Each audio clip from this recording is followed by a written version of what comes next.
hub city capabilities. So the inaugural USFL season kicked off on April 16th to the tune of 17,500 attendees and over 3 million TV viewers on an average combined from Fox and NBC networks. It was the return of spring football in a respectable-sized stadium, setting with crowds since the XFL played matches in March of 2020. It marked a notable return for a Birmingham professional team and another notch in the belt for spring football as players in pigskin economics. Birmingham, Alabama was designated as the hub city. It's certainly a unique choice considering the population is only 212,000 in 2019 and is approximately and proximity as an air travel destination. Birmingham hosts a respectable-sized airport, but nowhere near the scope of other venues that make more accessible and cheaper travel accommodations. It's quaint enough to have its own charm as suburban threshold, but does not necessarily an overwhelming selection for the average person to spend a getaway weekend. For the casual viewer tuning into the game, there is also the confusion to where exactly these teams are playing. The average viewer most likely expects when the Tampa Bay Bandits are away against the New Orleans Breakers that logically one would be viewing a game in New Orleans. Early returns suggest finding local support for outside teams will be minimal. The Stallions are the only team that possesses a true home field advantage and perhaps the only one with any local crowd support in the league. This is true. What can be found is that this hub city meant to cradle the USFL extends past just a mystifying concept to a national audience.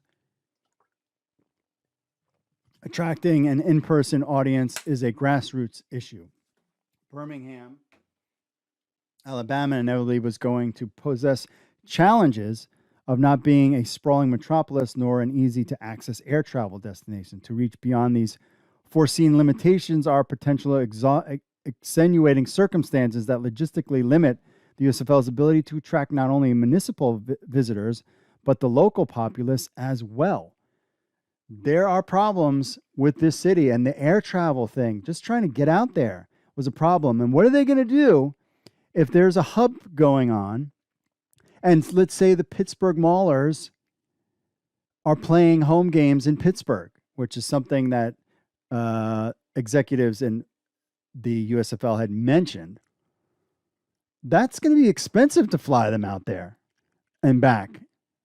You're talking 3 or 4 times the cost of a ticket to then fly. They're going to drive them to Atlanta. Legion Field casts its shadow. Protective Stadium is a shiny new MacGuffin in town, having opened in October 2021. With any new community fixture means that significant funds were devoted to its construction. Simultaneously, this means that those finances were pulled from other projects that some supporters believe were more deserving. In this instance, it's Birmingham's previous football mecca, Legion Field. There's some sentiment in Birmingham that city funds should be devoted towards revitalizing and maintaining Legion Field and the area surrounding the stadium. Instead, car rental tax funds were injected into the Protective Stadium project, leaving the Legion Field in need of repairs. This also has created fear for what many lead to inevitable end to Legion. Several Birmingham individuals he spoke with indicated that this has left some citizens disillusioned with the idea of supporting operations within the new venue. Nostalgia for a still standing iconic venue may be one cause for local slow acceptance to Protective. I don't care about that stuff, man. I just want to play in a nice new stadium. But I could see that. In February, the USFL announced that it would hold its inaugural playoffs in Canton, Ohio on June 25th and July 3rd. However, this announcement came after they attempted to use Legion Field for the same purpose. The problem was that the stadium would be occupied for the World Games set to kick off in July and required adequate time to prepare the facility. This slight snafu became potentially rectified with the relocation to the Canton venue, and I'm all for that. I'm driving to that one. That's easy. There is other complicating factor caused by the World Games that could impact foot traffic into Protective. Because of the necessity to revamp amenities and accommodations for the games, the city of Birmingham government required many roads to close and small businesses to relocate as to allow for construction around the city. This includes the closure of sidewalks, most visibly in the downtown area and around the stadium. Simply walking to Protective required maneuvering around chain link fences and dirt patches, less than ideal for pedestrians. It was evident on opening night when the Birmingham Stallions comeback versus the New Jersey Generals that the immediate vicinity surrounding the stadium was not adequately prepared to accommodate throngs of attendees. Hungry customers were turned back at various establishments due to reaching capacity and were forced to seek nourishment elsewhere. The lack of options in the nearby area created a missed opportunity for the city to cash in on the drastic influx of potential income, and it can no doubt be attributed to its lack of services available. The weather, which is something to keep an eye on when it comes to the state of Birmingham's hub city. On opening weekend, concessions were made that the doom and gloom weather forecasts and Easter Sunday heavily impacted crowds coming out in full force. These could be observed as isolated instances that affected one weekend of play, but the weather may not be one-off phenomenon. Birmingham regularly experiences high humidity levels and maintains a RIP candidate for high precipitation and lightning storms. Wet and potentially hazardous conditions understandably deter pedestrians from even stepping outside. As one woman working in a hotel he stayed at said, these events essentially shut down the city. On top of that, the ticket price does not inspire an audience to face Mother Nature in the interest of getting their money's worth.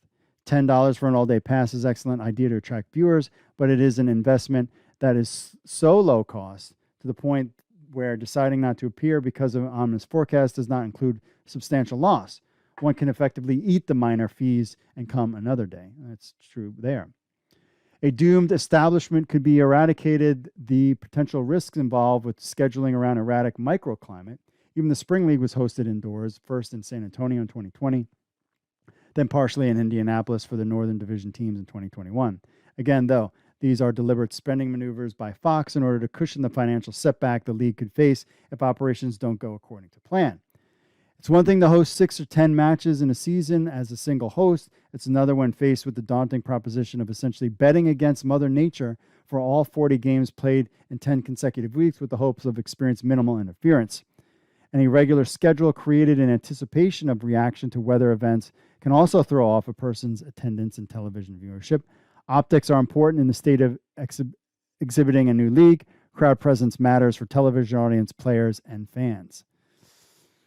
So, it's an uphill battle. Convincing thousands of potential venue visitors to come flocking to Birmingham is a quandary considering the present obstacles. Poor weather conditions on Easter Sunday certainly played a role in limiting the USFL's opening weekend fanfare, but there are several other factors that may prevent this from being a super inhabitable stadium throughout the spring.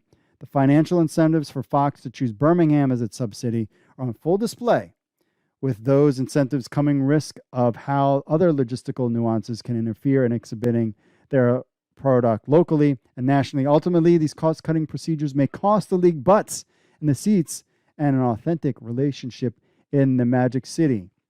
I have some concerns. The biggest thing is how is the future going to look? If getting to the city is difficult flying-wise, when the Pittsburgh Maulers are playing some other team and you have an away game, how is that going to, just the travel costs alone is going to be a problem to flying out. Like the long-term play for this stuff. And Pittsburgh teams flying in to Birmingham to play. Now, granted, it's only once, but if two of your teams, let's say you're lucky, in New Jersey, no, let's say that's not going to happen. Let's say Pittsburgh and Michigan, or Pittsburgh and New Orleans are your two teams that wind up playing their home games. They're going to constantly have to fly in to Birmingham, and that's going to be expensive. So as much as I love Birmingham and I want to go to there and check it out, as much as an asset to the USFL, it can also be a hindrance.